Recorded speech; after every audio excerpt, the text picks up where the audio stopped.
I ended up on second shift with no way out of it. And in my whole career in a union, I never missed one single thing with my daughters. And over the last 3 years, I've missed a lot. And it stinks. My 15-year-old daughter passed away last year in April. And on her last day of life, I was removing tape from an airplane on mandatory overtime because I had to be there.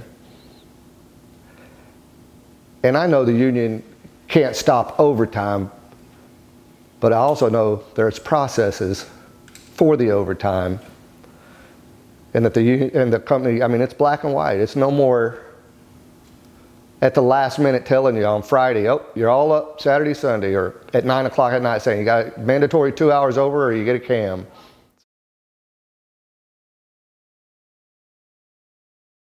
Fear and intimidation was a factor, but being fed up became a bigger factor. It overrode the fear because you're just tired of it. It's enough. I mean, what are they going to do to you? It's just a job. You don't have pensions.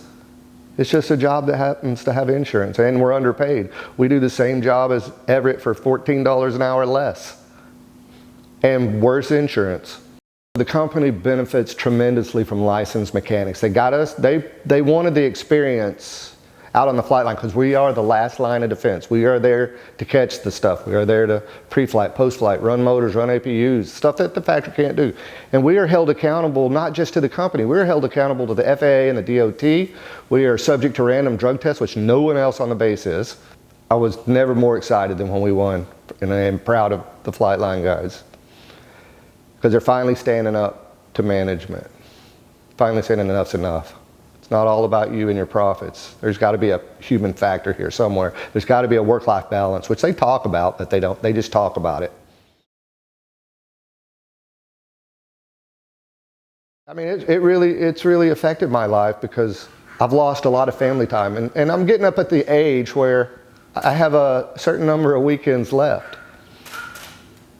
And I don't really want to spend them at work. I live my life so I wouldn't have to do all that. They say, you spoke, we listened. Well, obviously they don't listen well because they're still fighting it. And we're still getting lots of retribution on the union guys. There's targets on our back, and that's okay. I've been around long enough, I can take that. But the tide's turning over in the factory too, because anytime I go in the factory, if I have my union stuff on, every time someone asks, how can I sign up? What do we do? What do we do? So I think change is coming.